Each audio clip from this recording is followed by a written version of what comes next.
Mga kababayan, ang Pilipinas ngayon palaban. May hamon si PBBM sa China. Ito ang sabi niya, stop claiming our territory and stop harassing our fishermen. Ito yung matapang na na sinabi ni PBBM sa China.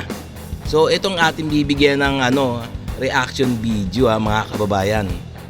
Reaction video, komentaryo, suggestion, criticism, at pwede rin naman kayo mag-comments dyan sa baba kung ano yung mga saloobin nyo dyan mga guys, mga kababayan. Ngayon, kung hilig nyo yung mga ganitong mga reaction video, komentaryo, please huwag nyong kalilimutan mag-subscribe and like muna bago tayo mag-umpisa.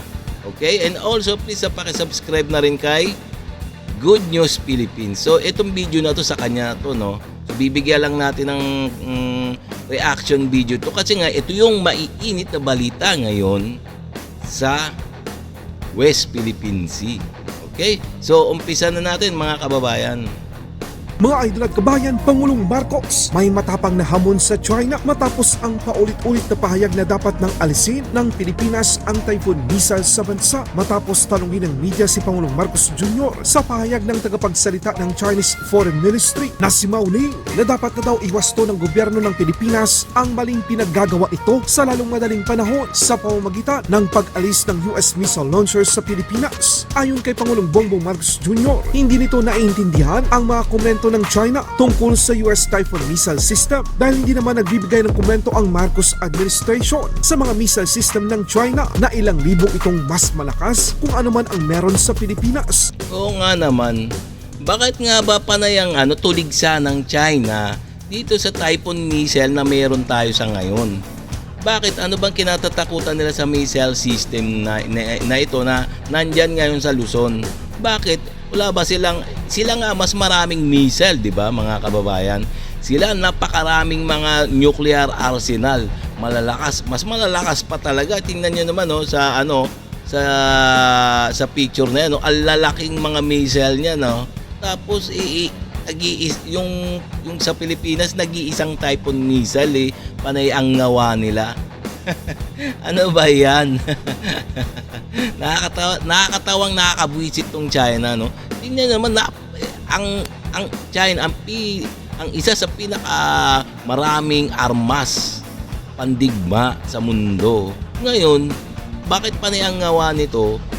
Bumili lang ang Pilipinas ng mga Typhoon missile sa Amerika, panay ang ngawa.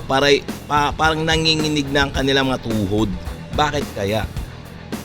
Ito yung pinupunto natin mga kabayan. Sa dami ng mga missile at nuclear arsenal ng China, bakit sa US Typhoon missile big deal sa kanila? Wala ba silang kakayahan na supilin ito o patunay lang na ang kanilang mga armas ay peke lamang? Hinamo ni President Marcos. Oo nga naman, baka nga peke nga naman yung mga armas nila, yung mga pinapakita nila sa video, no? Itong mga China Junior ang China. Ayon kay PBBM, inilatag nito ang mga kagustuhan ng Pilipinas laban sa China. Una, tigilan ng China ang lahat ng pag-aangkin sa mga teritoryo ng Pilipinas. Pangalawa, itigil na ng China ang pangaras nito sa mga Pilipinong mangisda at hayaan silang maghanap buhay. Pangatlo, itigil ng China ang pagbangga sa mga barko ng Pilipinas. Pang-apat, itigil na ng China ang pag-water cannon sa mga Pilipino. Panglima, itigil na ng China ang kanilang pag-laser sa atin at itigil na ng China ang kanilang maagresibo at sa pilitang pag-uugali laban sa Pilipinas. Ayon sa Pangulo ng Republika ng Pilipinas, kapag ang mga ito ay tinupad ng China, ibabalik ni Pangulong Bongbong Marcos Jr. ang Typhoon missile sa Amerika. Ito na siguro ang napakalakas na pahayag ng Pangulo ng bansa laban sa China. Alam nito ang kahinaan ng China at dahil dito mas malinaw na ang Typhoon missile system ng Amerika na nasa bansa ngayon ay tatagal pa dahil sigurado wala ni isa sa anim na mga sinabi ng Pangulo ang tutuparin ng China, lalo na yan, teka. Yun sinabi ni PBBM, ni Pangulong Bongbong Marcos sa China, no?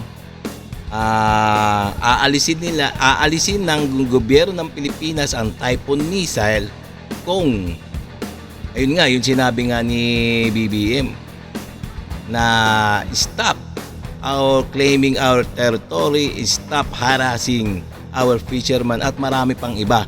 Kung yun gagawin ng China, yun tatanggalin na ni ni PBBM ang Typhoon missile. Ayun na nga, ayun ang hamon. Ayun ang hamon ni PBBM sa China. Ewan natin kung susundin ng China yan. Kaya abangan natin to mga kababayan. Magandang balita to. Abangan natin kung susunod ng China sa Pilipinas. Kasi nga itong China na to, takot na takot sa Typhoon missile isang Typhoon missile lang ang Pilipinas, no? Bakit takot na takot ang China? Pagdating sa pag-aangkin ng China sa mga teritoryo ng Pilipinas, kung kayo ang tatanungin mga kabaya, sang-ayon ba kayo sa naging pahayag ng Pangulong Marcos Jr.? Your comment on the alleged Chinese spies in the country and the opposition of China of the Typhoon missile system? Oh, well, I don't understand the comments on the Typhoon missile system. We don't make any comments on their missile systems, and their missile systems are 1,000 times more powerful than what we have.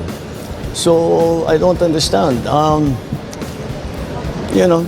It's let's make a deal with China. Stop claiming our territory. Stop harassing our fishermen and let them have a living. Stop ramming our boats. Stop water cannoning our people. Stop firing lasers at us. And stop your aggressive and coercive behavior. And return the Typhoon missiles. Yun.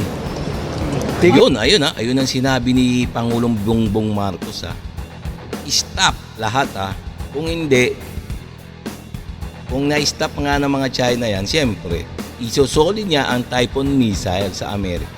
Ganun lang, napakasimple lang, di ba, no? Susundin ng China. Yun nila yung ginagawa nila, babalik ko lahat yan. Thank you. Thank you. Sa ibang balita naman, kinumpirma ni Armed Forces of the Philippines Chief of Staff General Browner na ang naval base sa Subic at Palawan ang tinatarget ng mga espiya ng mga Chinese nationals. Intelligence, surveillance, and reconnaissance operations. So yun po yung focus natin. We know for a fact that this images, this video that they are taking are being sent, transmitted somewhere else. Yun. Pero hindi pa natin po alam kung saan, ano yung receiving end. That is why we cannot yet conclude that.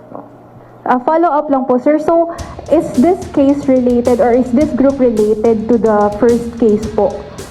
Yes. So, part sila of it? Yes. And katulad po ng nabanggit ko,